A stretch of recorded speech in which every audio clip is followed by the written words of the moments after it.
There are three factors in a color responsible for its appearance.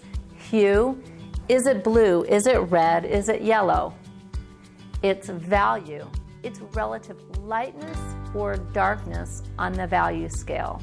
And lastly, its intensity, also called saturation or chroma, its relative brightness or dullness. The other thing that comes up quite a bit is students ask me about color temperature. Color temperature is simply an aspect or can be thought of as embedded in hue. We can divide the color wheel into warm colors and cool colors.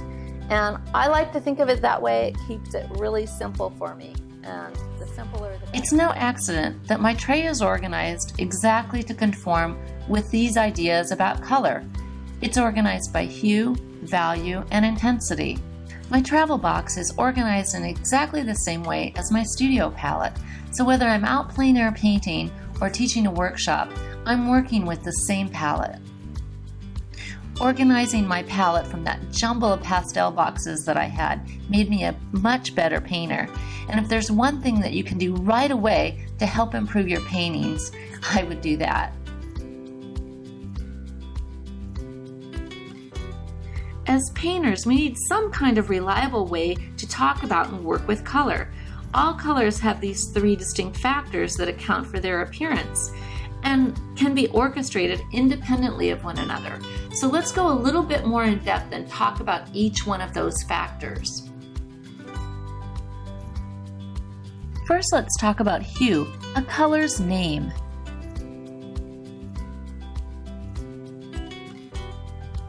In the larger world, outside of our art vernacular, color names aren't very useful for our purpose of pastel painting.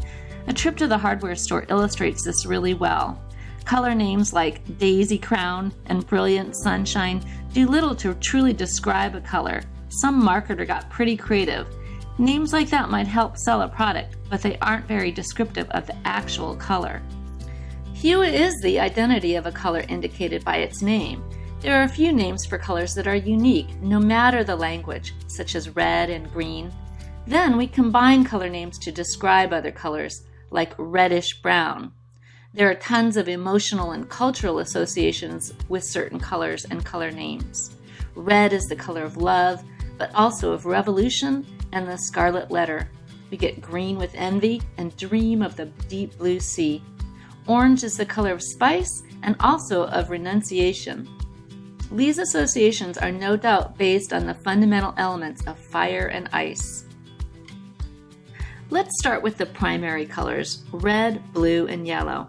They are considered primary because they are, in theory, indivisible. They cannot be made by combining other colors. This color wheel is further broken down into 3 secondary colors and 6 tertiary colors. Complementary colors sit opposite one another on the color wheel. The simplicity of the primary triad is very powerful. Most of us have been taught that it is possible to mix all colors from the primary triad. But this is based on the idea that there are pigments that represent the true primary colors, but these really don't exist. A palette made up of co-primaries is what is needed to mix vibrant colors across the spectrum. A wonderful resource for this understanding of color mixing is Michael Wilcox's book, Blue and Yellow Don't Make Green, or How to Mix the Color You Really Want Every Time. I highly recommend this book for pastelists. We want to gain that in-depth understanding of color that is most easily gained through the discipline of learning to mix. Next up is value.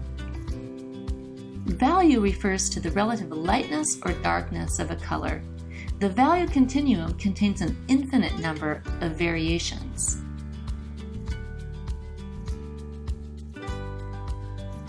I found that working with the 6 value scale works out great for landscape painting and keeps my job really simple. Here's an example of just how relative value is. The gray square in the center is the same value.